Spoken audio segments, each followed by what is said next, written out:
everyone. Welcome back to the second episode of the James Bond Villains documentary. And this week we're going towards the year 1989. The James Bond movie in question was License to Kill. The James Bond actor was the one and only Timothy Dalton. And the lead villain in this James Bond movie in 1989, A License to Kill, was played by the one and only Robert Davi, who played the character Franz Sanchez. It's mainly known for starring roles of Taliso Soto, Antonio Banderas played roles in this movie as well, to mention others. But as we said, it was the villain piece, the main iconic villain in A License to Kill, was the one and only the character Franz Sanchez, played by the wonderfully talented Robert Davi, who went on to a worldwide famed career and still going strong to this day. So this is our James Bond feature this week in terms of our villains documentary. The wonderful portrayal of Franz Sanchez by the talented actor Robert Davi. As we said, Timothy Dalton in the leading role of James Bond. The year 1989, the movie License to Kill. Bring you on maybe to A License to Kill, and can I ask you, how did the opportunity come about for you to be cast as Franz Sanchez in A License to Kill? Well, as you know, most actors that I know, and directors and producers and actresses or models and writers, they always fantasize about being part of a Bond film. I had many times conversations with Today is the first day of the rest of your life. For a particular sequence, to then get inspired by a particular action sequence or something in Bonds. So now here we have me. I did a film that Alan Dershowitz, the constitutional lawyer, was the technical advisor on. It was called Terrorist on Trial. Yeah. United States of America versus Salim Hajmi. And it was myself and Sam Waterston and Ron Liebman, another actor. And it was 1988, I think it was. And it was a courtroom drama. And it was based on an act. The terrorist was kidnapped. Yeah. From Germany and brought to America. Ex-terrorist. And whether it was going to be a military tribunal or a court of criminal. Way ahead. I'm talking 1988. Way ahead of its time. Yeah. The American, with Marlon Brando, was the producer of that piece. He passed this year. George Englund passed away. But what a great talent and a great producer and raconteur. Well, anyway, I had become friends with Tina Broccoli, Cubby's daughter. Going to Beverly Hills and around, and she says, she saw that I was born in Astoria, Queens, and said, my dad would love you. He was born in Astoria, Queens, and grew up on Long Island like I did. Yeah. This particular movie that I did, Terrorist on Trial, was airing on a certain night, and Cubby had been watching, and Dana. At the same time, Richard Maybaum, who wrote all the Bond films, called up Cubby Broccoli and said to Cubby Broccoli, Cubby, put on Channel 2 right away. Hurry up.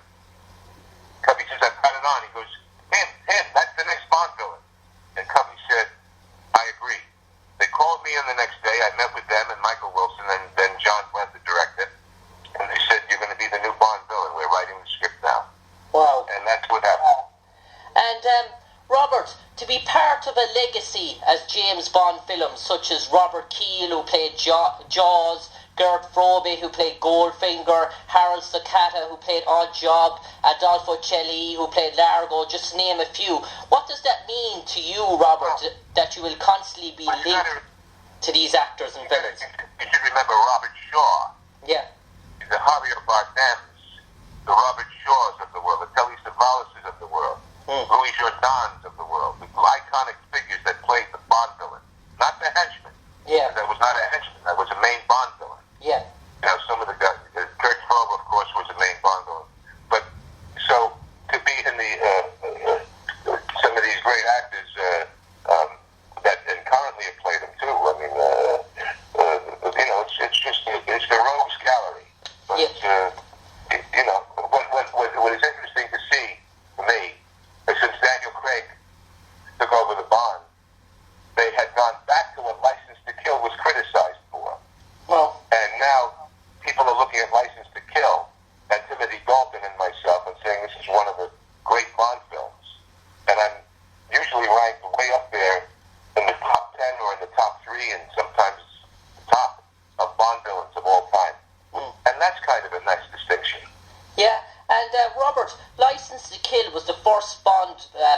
be shot completely outside the UK in both Florida and Mexico. And I know it's a long time ago now, but how long did it take to film the movie? And was there many changes to the script? And those stunt airplane and tanker chase scenes must have meant that the film had a big budget.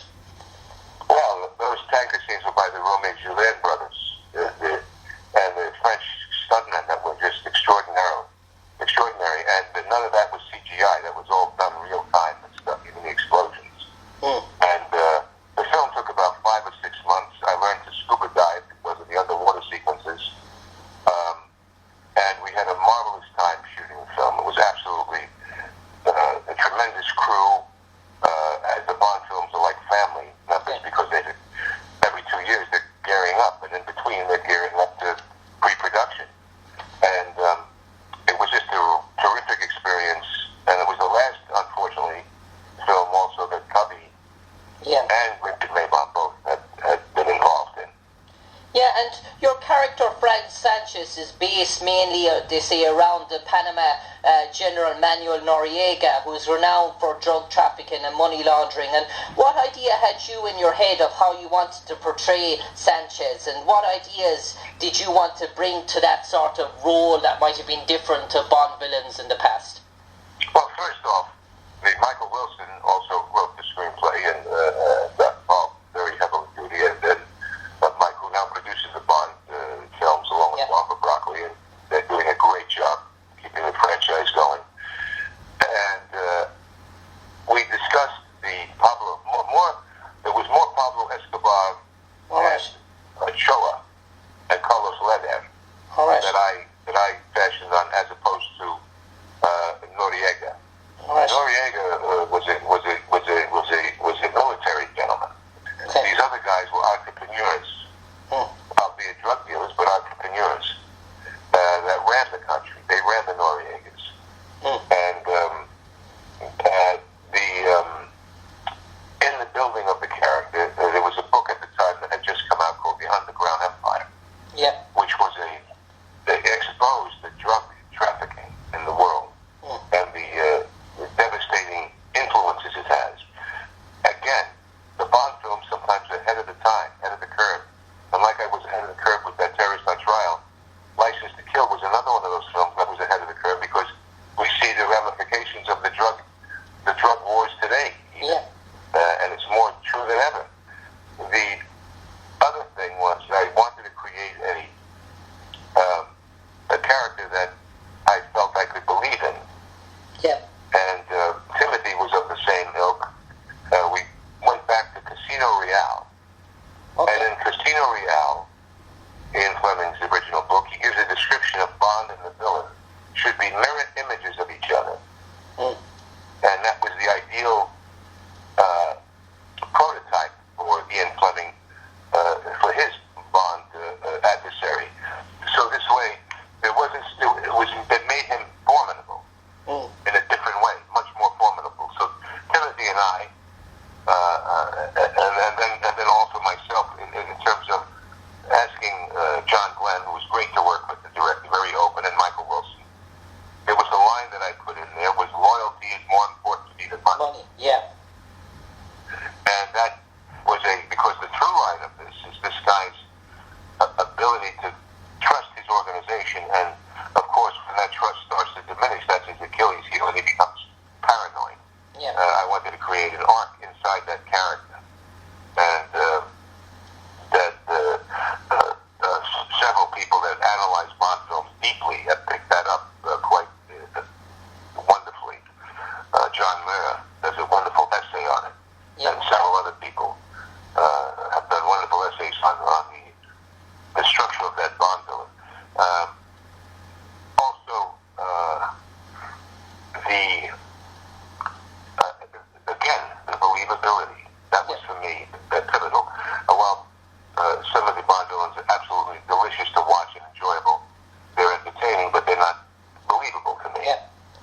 suppose, Robert, if I can take you through some of the iconic lines and scenes from License to Kill, and I'll just read out a few of those lines for you now, and just really that when you strike License to Kill and Robert Davi, these are the ones that are out of mind. I want you to know it's nothing personal, it's purely business. See you in, and Leitner goes back to him, see you in hell, and you respond, no, today is the first day of the rest of your life. And then when you're offering Bond the sort of job, nobody has to see you go in, nobody has to see you go out. And even then, when Leitner is when Bond is on the conveyor belt and you're about to kill him, you just go, when you're up to your ankles, you will tell me everything. When you're up to your knees, you will kiss my ass to kill you. And those are some of those sort of lines that stimulate your sort of character, and those iconic sort of scenes and moments. And even at the end scene, the death scene, you could use to reply, you could have had everything. And then Timothy Dalton replies, but you want to know why? And then he produces the lighter of Felix and Stella and sets you on fire. And it was sort of, it tied the whole film, brought it right back to the start again. And what did you think of that death scene? Is that the way you wanted to go out? Well, I mean, I never thought about that. It was what it was, and it was absolutely the way to go out with a bang, you know? I mean, I didn't want to go out at all. You know, it would be die another day. You know what I mean? But also the line kind of start cutting overhead had an irony to it. Or remember, you're only president for life. Yeah, I remember that. I mean, these are the iconic lines. You know.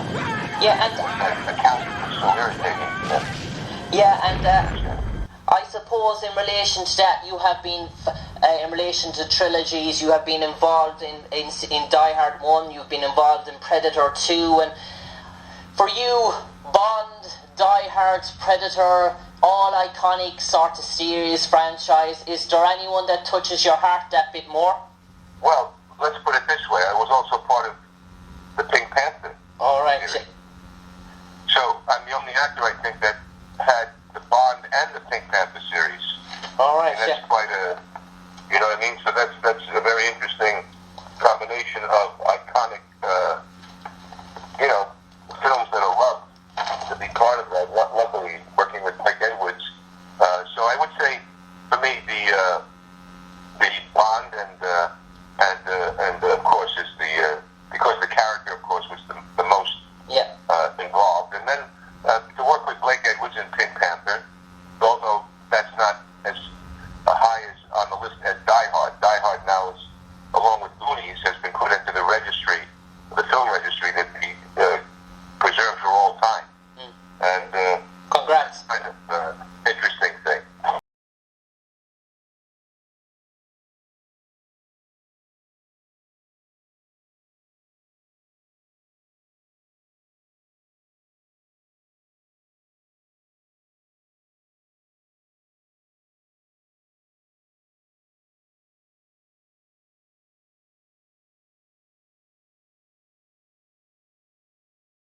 That concludes this week's episode of our James Bond Villains documentary. Up next for episode 3, we're delighted to go back to 1973. The featured James Bond movie is Live and Let Die, and the iconic villain played by the one and only Yaphet Kotto is Kananga, or Mr. Big. As they said. So Live and Let Die, 1973. Roger Moore as James Bond. The movie is Live and Let Die, and our special guest is Yaphet Kotto, who play Mr. Big and Kananga in the movie. That concludes this week's episode of our James Bond Villains documentary. Up next for episode 3, we're delighted to go back to 1973. The featured James Bond movie is Live and Let Die, and the iconic villain played by the one and only Yaphet Kotto, is Kananga or Mr. Big, as they said. So, Live and Let Die, 1973.